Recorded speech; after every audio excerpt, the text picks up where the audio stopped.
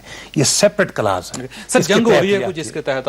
یہ تو جو میں نے آپ کو عرض کیا کہ فاٹا میں جو پرابلم ہے اس کی بیک لیش کے خطرے کے اوپر ایک پریونٹیو بھی ہے. دیکھیے 350 فوجی یہاں پہ ہیں، لاہور میں نہیں ہے، کراچی میں نہیں ہے، پشاور میں جہاں وہ ضرورت پڑی. کراچی تو میں آپ کو بتاؤں پچھلے سال بھی کئی دفعہ آئی ہے. نہیں آئی ہے، فوج ہے وہاں پہ. اسلام آباد میں تو موجود ہے نا سر؟ نہیں جاوید صاحب ادھر کراچی اور کراچی میں بھی کئی دفعہ آئی ہے. انسان اہم ہے، کراچی میں بھی اہم ہے، گر رہی ہیں یا اسلام آباد میں گر رہی ہیں. اور خطرہ پشاور کو زیادہ ہی ہے اسلام آباد کو. وہ تو جہاں جہاں جس کو ضرورت محسوس یہاں پہ ضرورت ہے نا. ضرورت ہے. انٹیلیجنس ایجنسیز کی رپورٹ یہی تھی کہ یہاں پرابلم ہے. سر پشاور کے بارے میں بہت زیادہ، کراچی کے بارے میں روز کی ہے، لاہور کے بارے میں بھی ہے. جہاں بھی ضرورت پڑتی ہے وہ آتی ہے. یہ اسلام آباد میں ضرورت ہے. لیکن میں نے آپ کو عرض کر دیا کہ اس کے اندر لکھا ہوا ہے کہ یہ صرف اور صرف اینٹی ٹیررزم ہے. پتہ ہے اینٹی ٹیررزم نہیں ہے سر، 245 میں ہے ہی نہیں. اسی جگہ پہ دہشت گردی کا لفظ ہی شامل نہیں ہے. 245 پڑھ دیتا ہوں، فرق ہے. بتائیے. عرض کرتا ہوں میں 3 ڈیفرنٹ گراؤنڈز ہیں لا کو انٹرپریٹیشن کے اپنی اصول ہے. میں نے آپ کو عرض کیا اس پہ سینکڑوں کیس لا موجود ہے، آلریڈی ایکسپلین ہو چکا ہے. The armed forces shall under the direction of federal government, پہلی بات کیا ہے، ٹھیک ہے صحیح، defend Pakistan against external aggression, number 1. ٹھیک ہے. آر یا دوسری کیا گراؤنڈ ہے، تھریٹ آف وار، دوسرا ہو گیا جنگ کا خطرہ ہے. جی یہ وہ چیزیں کہ جہاں آپ کسی بھی انٹرنل لا کے بغیر. شاہ صاحب آپ بتائیے گا، سن لیں، شاہ صاحب کو شامل کرنا ہے. نہیں سننا پڑے گا. میں عرض کرتا ہوں ان دو میں کسی لا کے بغیر ایکٹیو وار کے تحت فوج کام کر سکتی ہے فیڈرل گورنمنٹ پہ. تیسری بات ہے اینڈ یہ نئی بات شروع ہو جاتی ہے. انگریزی کا سادہ بنیادی اصول ہے subject to the law act in aid of civil power. Civil power اگر کسی بھی معاملے میں ناکام ہوتی ہے تو فیڈرل گورنمنٹ کو کسی کے لا کے مطلب یہ ہے کہ آپ ناکام ہو چکے ہیں اور آپ فوج کو اس لیے لا رہے ہیں.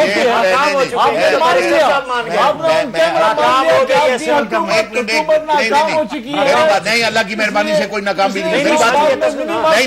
اعتراف ہو گیا.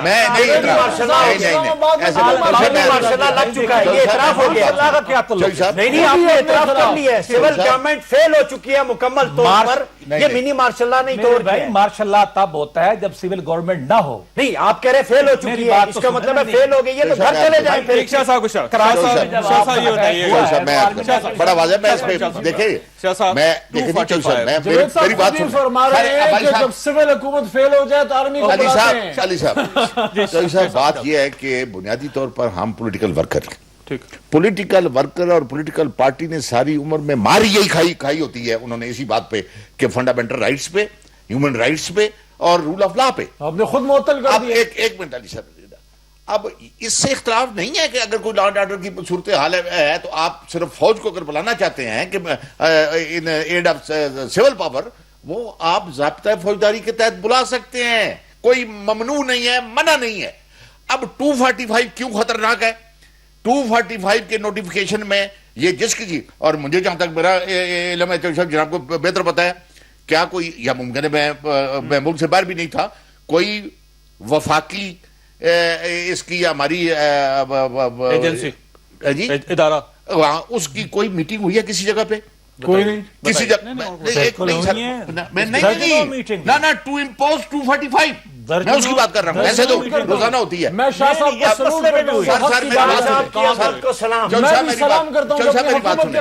اب سوال نہیں خلاف والی بات نہیں ہے، خلاف والی بات نہیں ہے. چودھری صاحب اب 245 میں یہ بالکل ٹھیک ہے، میں کوئی اختلاف نہیں کرتا اس میں، لیکن 245 direction of the federal government arm forces کو صرف پابند کب کرتی ہے کہ یہ دو صورتیں ہوں ملک میں تو، اور یہ ہوتی رہتی ہیں جس پر فیڈرل گورنمنٹ جو آتی ہے. لیکن پھر بھی میں ایک سیکنڈ سر، پھر بھی کتنی کمپلشن ہے کہ وہ سبجیکٹ ٹو لا، یہ نہیں کہ پھر بھی وہ دھینگا پشتی ہوگی. ٹھیک ہے. سبجیکٹ کیا ہوگا مجھے وہ الگ کرنے نا. آپ نے تو ہمارا کام شاہ صاحب آج کر دیا. دوبارہ سلوٹ کرتا ہوں کہ آپ نے ہوتے ہوئے پی ایم ایل این کے سینیٹر ہوتے ہوئے آپ نے حق کی بات کی. شاہ صاحب آپ کا کام نہیں کر رہے ہیں. آپ شاہ صاحب کا کام کر رہے ہیں. حق کی آواز بلند کی ہے. مجھے ایک منٹ دے دیں. حق و صداقت میں آپ کو جواب ہے اللہ کی مہربانی اور سے. الحمدللہ نہیں شاید اس پر سلام ہے. دیکھیں میں آپ سے جب آواز بلند ہو جائے ایک منٹ رہ گیا. انقلاب کی نقطۂ آغاز ہے. بنیاد رکھ دیا اچھا جی نے. وہ میرا ایک منٹ رہ گیا. دیکھیں انہوں نے جس طرح شاہ جی نے بات کی, بہت اچھی بات کی کہ حکومت کو نہیں بلانا چاہیے تھا آرٹیکل 245 کے تحت. میں بتاؤں کیوں بلایا انہوں نے, ضابطہ فوجداری کے تحت کیوں نہیں بلایا. اس لیے بلایا آرٹیکل 245 کے تحت کہ آپ کا آئین آرٹیکل 15, 16, 17 اور 19 کے تحت 15 آپ کو فریڈم آف موومنٹ, 16 آپ کو فریڈم آف اسمبلی, 17 آپ کو فریڈم آف ایسوسیشن اور 19 آپ کو فریڈم آف اسپیچ دیتا ہے. لیکن جب 245 کے تحت آپ بلاتے ہیں تو فنڈامنٹل رائٹس جب آپ اس کو ختم کریں گے تو پھر آپ یہاں پہ سارے پولیٹیکل رائٹس ختم کر رہے ہیں. اسلام آباد ہائی کورٹ نے 199 کے تحت کوئی اپلیکیشن نہیں وصول نہیں کی. یہ وہ نہیں کر سکے گے. ایسی بات نہیں ہے. سر نہیں کی انہوں نے, آج نہیں کی. دیکھیں میری آپ کو عرض کریں, صرف جہاں ملٹری سیول ایڈ میں کسی کو پکڑے گی, گرفتار کرے گی, فائرنگ کا جواب دے گی, ان معاملات میں صرف 199 کی ٹیمپریری سسپینشن ہے. اس کے علاوہ کسی فنڈامنٹل رائٹ کے اوپر کورٹ بیٹھی ہیں, کام کر رہی ہیں. چھوٹا سوال آپ سے, روز ہو رہا ہے. اس وقت اسلام آباد میں 245 امپوزڈ ہے یا نہیں؟ 245 کے تحت آرمی کو کال کیا گیا ہے, عدالتیں قائم کر رہی ہیں. 199 انٹیکٹ ہے سوائے نہیں. چلے جی چلے. شکر ہے. سر یہ اسلام آباد ہائی کورٹ کو بتائیے کہ 199 انٹیکٹ ہے. اگر فرض کیا بالکل 199 انٹیکٹ ہے, بات سن تو لینا. اگر میں مطلب موقع دیں مجھے, 199 تو 50 ریٹیں روز فائل ہو رہی ہیں. کون اس کو کر رہا ہے؟ ان پڑھ لوگ باتیں کرتے ہیں. یہ اگر کل حملہ ہو جاتا ہے کسی جگہ پر, فوج وہاں ایکٹ کرتی ہے, اس معاملے پہ 199 نہیں ہوگی. روز 50 ریٹیں فائل ہو رہی ہیں. میں روز اپنے گورنمنٹ کے وکیلوں کو اس کو ڈیفینڈ کے لیے رائٹ کر رہا ہوں. یہ تو پولیٹیکل معاملہ نہ بنائے, لا کو لا رہنے دے. مجھے چھوٹی سی بریک لینے دیں, دوبارہ بریک کے بعد واپس آ رہے ہیں. دوبارہ خوش آمدید. خواستہ دو سوال ہیں جو وقفے کے درمیان ابھرے, اور میں معذرت چاہتا ہوں وقفے کی چیزیں تو آن ایئر نہیں کرنی چاہیے, لیکن سوال بڑے دلچسپ ہیں جو میں سامنے رکھنا چاہتا ہوں مہمانوں کے. ایک سوال یہ ہے کہ 14 سال سے اس ملک میں جنگ چل رہی ہے. اسلام آباد میں 4 بڑے خوفناک واقعات ہوئے جن میں سینکڑوں کے حساب سے لوگ شہید ہو گئے, زخمی ہو گئے. لیکن اتنے بڑے بڑے واقعات اور 14 سال کی جنگ کے درمیان 245 کیوں امپوز نہیں کی گئی اسلام آباد میں یا ملک کے دوسرے حصوں میں؟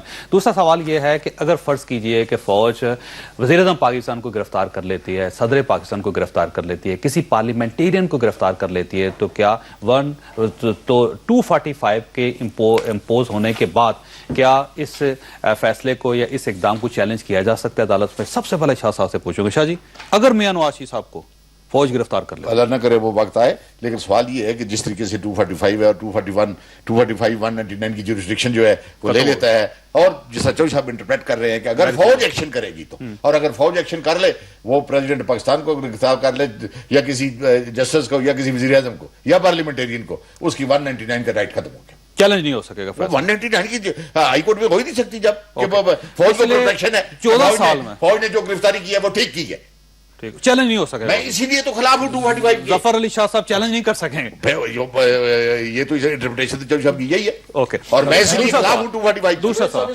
14 سال کی دہشت گردی کی جنگ میں, صرف ایک منٹ, 14 سال کی دہشت گردی کی جنگ میں 245 اس سے پہلے امپوز کیا؟ آج پہلی دفعہ ہم نے سنا ہے اسلام آباد میں.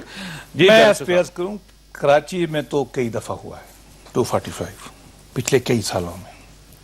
سوات آپریشن میں ہوا ہے, اس وقت جو جنگ وہاں لڑ رہی ہے اس کے ہوا ہے کوٹا میں. جی اسی کے تحت ہو رہی ہے. کوٹا میں فوج کو 245 کے تحت آپ نے بھجوایا. سوات میں جب پیپلز پارٹی کے زمانے آپریشن ہوا تھا 245 کے تحت ہوئی تھی. ٹھیک, 21 دفعہ 245 لگا ہے پچھلے 5-7 سال. ٹھیک ہے. آپ حیران ہوں گے, محرم میں میں نے ڈیوٹی کی ہے کروڑ لالیسن میں, 92 میں محرم میں 245 میں آرمی آتی تھی. تو کیا ابھی اسلام آباد میری بات سن, کیا اسلام آباد میں سوات والے حالات ہیں؟ دیکھو کیا اسلام آباد میں فاٹا والے حالات ہیں؟ میں نے پہلے ہی عرض کیا تھا کہ آپ کے پروڈیوسر کو کہ مجھے کسی پولیٹیشین کے ساتھ نہ بٹھائیں. میں اس کو پوائنٹ آؤٹ کرنا چاہتا ہوں. اتنے برے تو نہیں وہ بہت ساری باتیں کرتے ہیں ہم کہہ نہیں پاتے. میں نے آپ کے پروڈیوسر کو کہا تھا, ابھی بھی میں آپ کو, ہمارا ہینڈی کیپ ہے, بولنا مجھے بھی بہت آتا ہے. بولیں آپ سر. نہیں, میری ایک لمیٹیشن ہے. میں نے اس لیے آپ کے پروڈیوسر سے کہا تھا کہ مجھے کسی ایکسپرٹس کے ساتھ بٹھائیں. میری اپنی لمیٹیشن ہے. سیاستدان عوام کے نمائندے ہیں, ان کی لمیٹیشن اور طرح کی, ہماری اور طرح کی. دوسرا سر اس میں دیکھیں الیکشن کے اندر سنیں, الیکشن میں سن لیں, الیکشن میں بھی آرمی آئی تھی, کس کے تحت کہ تینوں میں اور ہے, کس کے تحت؟ 245 اینڈ ہے بھائی, 245 کے تحت 245 کے تحت. ٹھیک. اچھا میں آج میں بتاؤں اسلام آباد میں سر کیا غیر معمولی فیصلہ ہے. ان کو اگر یہ خوف ہے کہ اس ایکشن کا, دیکھیے پہلے ایکشن ہوتے رہے, میں تو کہتا ہوں پہلے ہی شاید بلانی چاہیے تھی ایز سٹیزن, بندے نہ مرتے. لیکن اب چونکہ آپ ان کی بیک بون توڑ رہے ہیں, پرسپشن یہ تھا ایجنسیز کا, انٹیریئر منسٹر نے بہت تفصیل سے واضح کیا, بہت ساری رپورٹس ان کی یہی تھی کہ شاید اللہ نے مہربانی کی بیک لیش نہیں ہوا, بیک لیش کا خطرہ تھا. اگر خدا نہ خواستہ کوئی بڑا نقصان ہو جاتا اور پھر کہتے جی آپ نے تیاری نہیں کی, یہ پولیٹیکل گورنمنٹ کے ذہن میں تھا. اب مسئلہ یہ ہے پشاور میں فوج کیوں نہیں بھیجی آپ نے اب تک؟